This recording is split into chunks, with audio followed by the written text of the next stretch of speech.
அளவுக்கு உங்களுக்கு நம்பிக்கை தந்திருக்கு? பல தரப்பட்ட மக்களை பாக்குறீங்க, சுற்றுப்பயணம் நேற்று முதல் நாள் முடிச்சுட்டு நீங்க 2வது நாள் வந்திருக்கீங்க, எவ்வளவு நம்பிக்கை தந்திருக்கு? நாங்கள் முதற்கட்டமாக கோவை மாவட்டத்தில் மேட்டுப்படை சட்டமன்ற தொகுதியில் நம்முடைய எழுச்சி தேர்தல் சுற்றுப்பயணத்தை தொடங்கி இருக்கிறோம். தொடக்கத்திலிருந்து தேர்தல் சுற்றுப்பயணம் நேற்று இரவு முடிகின்ற வரை மக்களுடைய எழுச்சியை பார்க்க முடியுது. இந்த எழுச்சியே எங்களுக்கு நிச்சயமாக வெற்றியை தேடித்தரும் என்று நம்புகிறோம். கூட்டணி நீங்க ரொம்ப அழுத்தம் திருத்தமா சொன்னீங்க, மேலும் சில கட்சிகள் வரும்னு.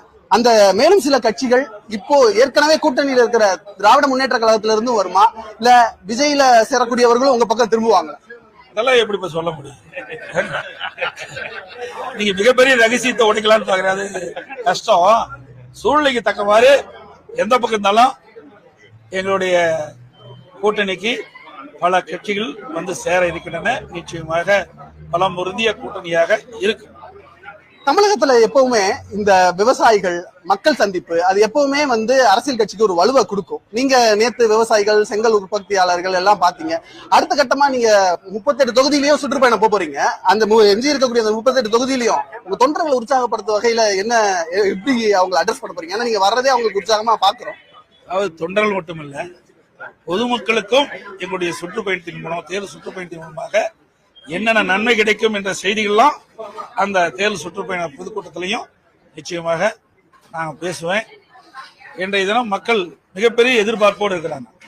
ஆனால் திமுக ஆட்சிக்கு வந்தா அதை செய்வோம் இதை செய்வோம் என்று சொல்லி 525 அறிவிப்புகளை வெளியிட்டு இன்றைக்கு நிறைவேற்ற முடியாம விழிப்பிதுங்கி இருக்கின்ற காட்சி இன்றைக்கு பார்க்கப்படுகிறது.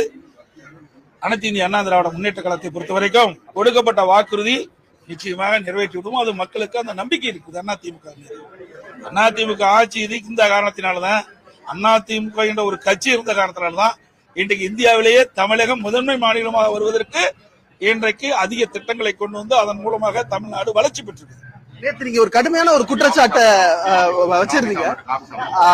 திமுக ஊழல் பண்ணிருக்காங்க, இந்த 5 லட்சம் கோடிக்கான விசாரணை கமிஷன் போன்ற ஒரு முக்கியமான ஒரு குற்றச்சாட்டை வச்சிருந்தீங்க. அந்த அளவுக்கு அதுக்கு ஏற்கனவே அது குறித்து பதில் சொல்லிட்டேன்.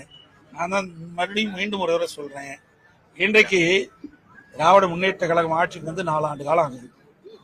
4 ஆண்டு காலத்துல 4,38,000 கோடி கடன் பெற்றிருக்கு. அதோட இன்றைக்கு இந்த ஆட்சி வந்த பிறகு வருமானமும் உயர்த்திருக்குது.